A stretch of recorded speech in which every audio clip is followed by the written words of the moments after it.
Donc Dominique est né en 1952, donc vous aurez vraiment ça en cadeau tout à l'heure, hein, à Villeneuve-sur-Yonne. 63, pardon. 63. N'a pas de blague avec ça. Hein. Et alors, donc, tu as un CAP de pâtissier. Alors, tu as un CAP de pâtissier parce que tu adores la pâtisserie ou parce que tu étais mauvais à l'école? Il y a un peu des deux, en fait. Ah, c'est vrai? Ouais, ouais. En fait, on m'a demandé de partir assez rapidement en 5e. On m'a dit, bon, si vous pouviez prendre un métier. Et comme mes parents faisaient ce métier, c'est vrai que ça m'a enchanté. Et quand j'étais petit, vraiment, ce que j'adorais, c'était en fait la nuit. Donc mon père travaillait la nuit, les salariés, tout ça. Et on avait l'impression qu'en étant debout la nuit, c'était un privilège. Bon, ça m'est passé après, hein, assez rapidement quand même. Bon, et alors après, tu as été 3e au niveau régional au concours du meilleur apprenti pâtissier de France. Et pourquoi t'as pas gagné là? Parce qu'il y avait une histoire d'entremet trop lourd. Et c'est marrant parce qu'en fait, ce concours de meilleur apprenti de France se passait à Mercurey. Et quand j'avais été logé chez les gens, on m'avait offert une bouteille dont on est de naissance qui, à l'époque, n'était pas trop chère. J'aurais dû la conserver, oui. 1980, Dominique, donc c'est ton premier job. Tu es où? Alors en 80, je crois que j'arrive sur Paris et je travaillais un petit peu dans restauration. Non, ouais, je crois que c'est ça. Restauration, quoi. J'ai fait le Laurent à Paris. C'est un bon souvenir, le Laurent. T'as fait 2 allers-retours. Enfin, t'as fait un aller-retour en tout cas, non? Ouais, en fait, j'ai fait. Après, je suis parti faire mon service dans les pompiers de Paris, pas très loin. Et après, je suis revenu avant d'aller aux États-Unis. C'était un très très bon souvenir. Pourquoi la restauration de luxe? C'était quand on venait de la boulangerie, on travaillait avec des produits. Vous savez, on avait 2-3 sortes d'oranges, 2-3 sortes de pommes. On avait des fruits spéciaux. On travaillait. C'était un côté très fin et qui nous apportait aussi à l'époque le service sur assiette, c'est-à-dire ces premières tartes fines, ces produits qui sont servis sur assiette et pas en boutique. Donc c'était très innovant, quoi. Alors après, on a envoyé les équipes du club en Arizona et on t'a aperçu du côté de Phoenix. Ouais, qu'est-ce que tu faisais là-bas, Dominique, coquin? En fait, à l'époque, j'ai vraiment voulu voyager. J'avais plusieurs possibilités. Une, aller à Dubaï, un contrat de 2 ans, ça m'avait un peu. Et en fait, une place aux États-Unis m'a permis vraiment de partir dans l'Ouest américain, où c'était une ville qui aujourd'hui a beaucoup changé, hein, où il y a le métro, tout ça. Mais à l'époque, c'était vraiment la ville de province américaine, avec des couchers de soleil extraordinaires. Enfin, j'ai découvert, en plus, en étant très jeune, de voyager à l'époque. On n'avait pas Facebook, on n'avait pas de contraintes, il n'y avait pas de visio.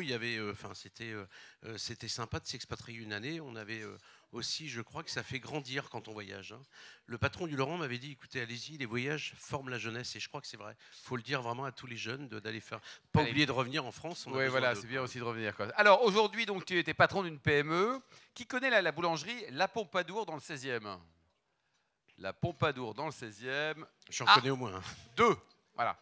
Donc, tu as une boulangerie, 27 salariés. Mais c'est une très grande boulangerie, parce que 27, il faut les rentrer déjà, non? C'est vrai que dans l'artisanat, c'est assez important, une trentaine de personnes.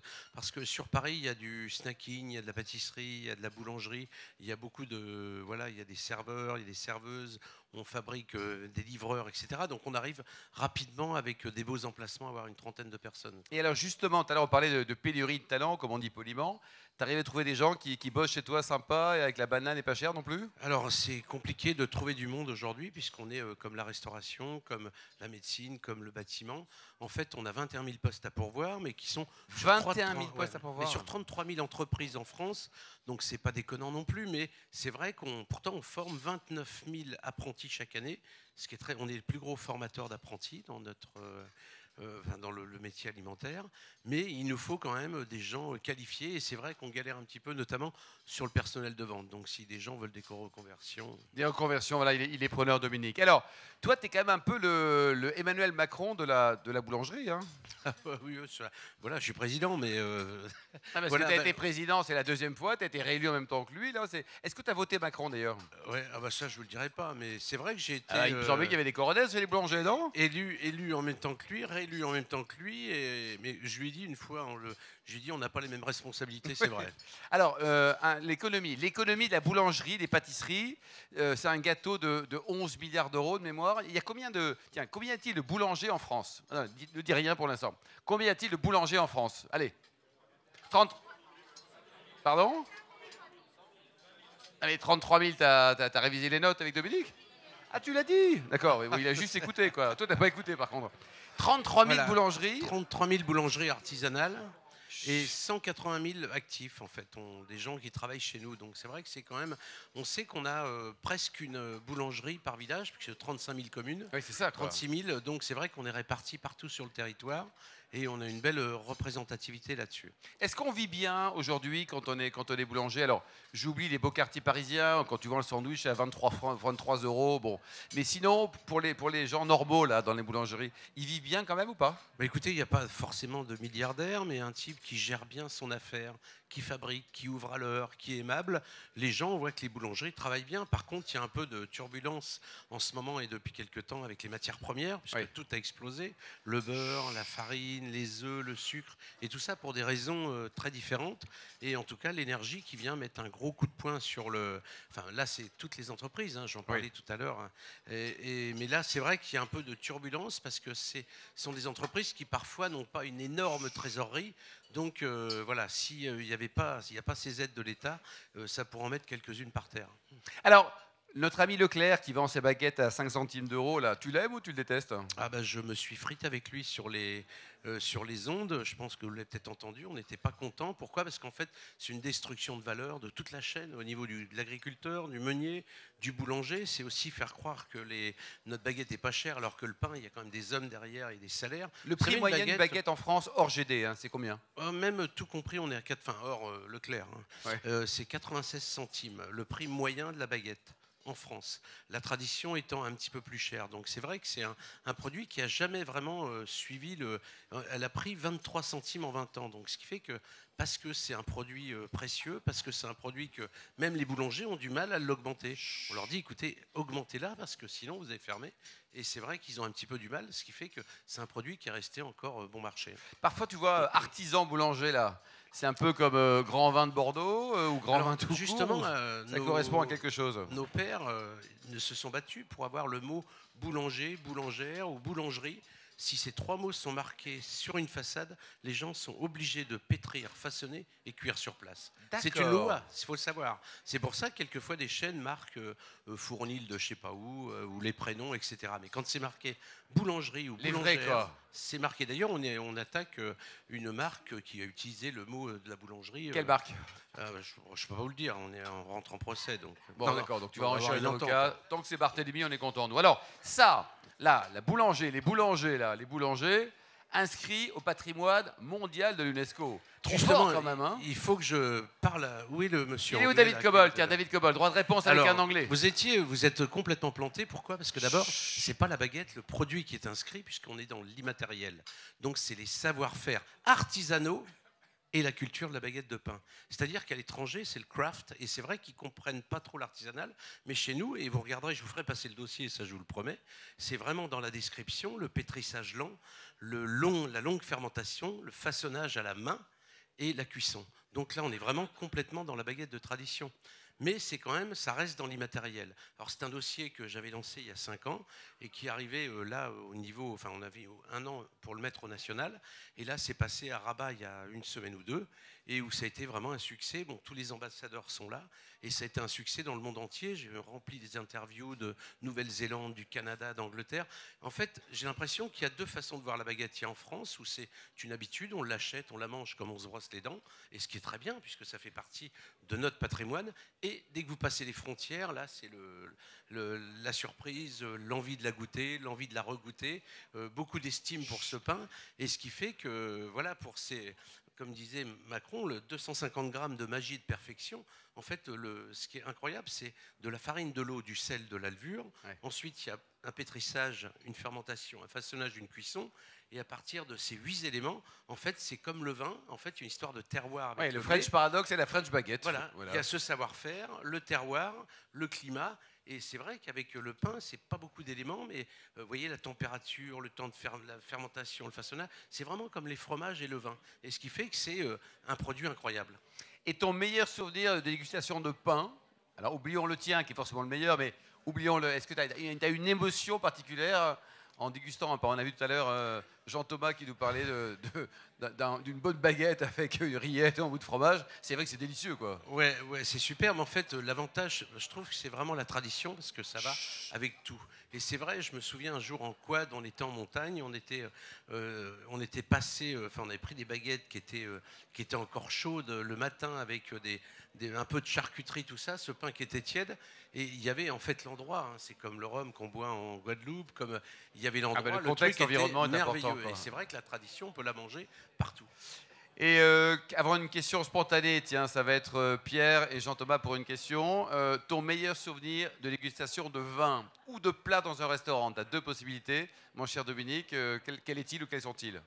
Alors, je crois que la dégustation de vin, c'est là où j'ai été scotché. C'est un jour la Tour d'Argent. J'étais avec. Très chic, hein, avec tu la vends très cher ta patron. baguette, non? Il m'a invité. Hein, donc, Ah bon, d'accord. et là, il m'a sorti une bouteille et c'était un Côtes-du-Rhône. Et il m'a dit de toute façon, cherche pas, tu pourras pas en acheter. Parce qu'apparemment, l'endroit où il va, il faut connaître le chien, rentrer et tout. Enfin bref, non mais il y a vraiment des endroits qui sont extrêmement demandés. Et si vous connaissez pas, il y a moi, les sommeliers pour en parler. Et là, c'est vrai qu'il m'a fait goûter ça. Et il y a quand même quelque chose, quoi. Parce que même si quelqu'un me disait tout à l'heure, moi je connais pas les vins, mais je suis quand même capable de savoir qu'ils sont bons. Et c'est vrai que sans être des grands experts, on arrive à avoir quand même des super belles choses. Et t'es plutôt Bourgogne, Bordeaux ou t'es ouverte, un garçon œcuménique? J'aime bien le Côtes-du-Rhône, j'aime beaucoup les Côtes-du-Rhône, hein, les Crozes, les Châteauneuf. Et puis aussi, il y a un vin dans ma région, je suis originaire de Bourgogne, l'Irancy, près d'Auxerre. L'Irancy, c'est très bien, ça, oui. Et il y a l'Irancy de chez Richoux, par exemple. Très bien. Je trouve que c'est, je sais pas, une espèce de terroir qui me rappelle ma jeunesse. Donc mais sinon, j'aime les vins corses, j'aime tout, en fait. Ah, les vins corses, tu dis ça parce qu'il y a Pierre, c'est ça? Tiens, Jean-Thomas et Pierre. Jean-Thomas, une question peut-être à notre star de la boulangerie, de la baguette, voilà, hop, inscrite au patrimoine immatériel. Hein. Sauf s'il ne dit pas que les vins alsaciens sont les meilleurs non plus. Ouais, c'est vrai qu'il en manquait un, là, c'était... J'ai parcouru une interview que j'ai beaucoup aimée, en tout cas une phrase que j'ai beaucoup aimée, et je vais essayer de vous refaire redire parce que je la trouve assez marquante. Pour vous, qu'est-ce que ça représente le pain et l'accès à la boulangerie en termes de lien social, en termes de socialisation Bonne question. L'importance en fait d'une boulangerie dans un village, c'est vrai qu'il y a ce savoir-faire, il y a le produit, mais il y a surtout aussi la présence dans un village. En fait, ça peut être la première course qu'on donne à faire à un enfant. Il y a un truc incroyable parce qu'on sait que pour cette baguette à l'UNESCO, on a fait une étude anthropologique avec des jeunes à la faculté de Tours et on a découvert plein de trucs. Par exemple, vous rentrez, il n'y a pas beaucoup de magasins où vous rentrez, vous dites vous m'en donnez 2 et on vous donnera une baguette, enfin 2 baguettes. C'est pour vous dire comment c'est marqué. Et aussi, par exemple, j'ai vu dans le magasin un couple de gens assez âgés, l'un est parti et l'autre continuait tous les jours à venir chercher la même demi-baguette. Et ils ont divorcé. Et c'était... non, l'autre est mort. Ah bon, donc, il est mort. Et donc, on voit que la personne vient tous les jours pour avoir ce contact. Et encore un dernier exemple qui était incroyable, c'est une femme qui était divorcée, qui avait ses 3 enfants, que je voyais tous les jours. Vous savez, quand vous êtes présent en boutique. Et le jour où j'avais mis en gérance, je suis parti. Et sa femme, elle éclatait en sanglots, elle a dit tu étais le pilier de la maison. Oh, et en mignon. Tout bien, tout honneur. Hein. C'est-à-dire que les enfants viennent pour l'anniversaire, pour prendre le café, pour prendre le goûter. En fait, la vie tourne beaucoup autour de la boulangerie. Ouais. Parce que il y a le café du village, mais il y a la boulangerie aussi. Voilà, mais ce qui est aussi important. Pierre, bon, évidemment, le meilleur pain, il est corse, ça on le sait. Il y a du très bon pain. Je me suis laissé dire que dans le modèle économique des boulangeries, c'était sur la baguette qu'on faisait de la rentabilité plus que sur les pâtisseries. Et je pensais que c'était le contraire, moi. Vous avez en partie raison. Pourquoi? Parce que ce qu'on dit, c'est que la baguette n'est pas rentable parce qu'elle ne chiffre pas. Une demi-baguette, c'est 50 centimes. Quand vous voyez un salaire, un four qui vaut 40 000 €... C'est combien la marge sur la baguette, tiens? Ça dépend des entreprises. Personne n'a la même marge. À 30% près. Mais ça marche pas tant que ça, une baguette. Mais si c'est bien géré, ça peut le faire. Et on semblait gagner un peu plus dans les pâtisseries parce que ça chiffre plus. Mais quand on a regardé ces courbes comptables que vous connaissez bien, dans le temps, les pâtisseries, rapportaient plus Et là, c'est une courbe qui est un peu moins importante parce qu'il faut beaucoup de masse salariale. Et le pain qui a repris, vous savez, bon, il n'y a pas que la baguette, il y a les pains spéciaux, ont repris en valeur ajoutée. Et ce qui fait qu'il y a une espèce de courbe qui se croise. Et maintenant, c'est le pain qui serait plus rentable, proportionnellement au prix, bien sûr. Voilà, donc il vous offrira tous en sortant la baguette. Voilà, je ne sais pas si elle sera chaude, bon, en tout cas, on fera tout pour. On peut saluer et applaudir très sérieusement Dominique. Bravo, bravo pour ton ouvrage. Bravo.